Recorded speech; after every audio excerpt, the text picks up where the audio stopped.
They laughed at him. They said it was a gimmick. They said he'd never last the first round against a real fighter. They called him a YouTuber, a clown, a but in 2025, Jake Paul just knocked out a legit professional boxer. And now, everyone's asking the same question. Is Jake Paul finally for real? Let's rewind. Jake Paul burst into combat sports like a wrecking ball, calling out legends, racking up knockouts, and cashing massive checks. But there was always one problem. He hadn't fought a real boxer. Sure, he beat former MMA fighters, retired champs, even his own fellow influencers, but the critics didn't budge. Fight a real boxer, they said. Prove you belong. And then he did. In 2025, Jake signed the contract. 10 rounds against an undefeated light heavyweight, 21 wins, 17 knockouts, Olympic background, trained since age 6. This wasn't a celebrity stunt. This was war. The press conference? Explosive. The face-offs? Chilling. But the night of the fight? Historic. Round 1, Jake comes out cautious, testing distance, guard tight. The pro boxer, aggressive, clean jabs, ring control. Commentators start murmuring, this might be too much for Jake. Round 3, the pro boxer tags him hard. Jake stumbles. Twitter erupts. Memes flood the internet before the round ends. He's finished. Finally exposed. Round 5, the storm settles. Jake still standing, still swinging. And then, round 6, Jake feints left, steps right, slips a jab, and boom, a perfectly timed right hook. The boxer collapses, eyes wide, arms stiff. The crowd gasps. The referee starts counting. 10, 9, 8. He's not moving.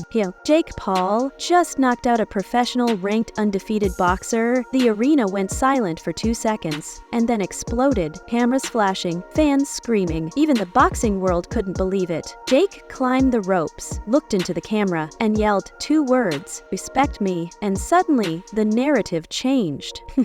No more YouTuber jokes, no more sideshow labels, no more asterisk next to his wins. Now, experts are split. Some say he's still a showman, a product of perfect marketing, but others, they're starting to say something else entirely. Jake Paul is legit. The punch was real, the opponent was real, and the result? Undeniable. Now, promoters are calling, real contenders are circling. And Jake? He's calling out names that once sounded like fantasy. Canelo, Bivol, even Tyson Fury's little brother again. So what's next? Is this a one-off miracle? Or has Jake Paul finally crossed the line from entertainment to elite? Because in a sport built on respect, you don't earn it with followers. You earn it in blood, sweat, and knockouts. And in 2025, Jake Paul might have finally punched his way in.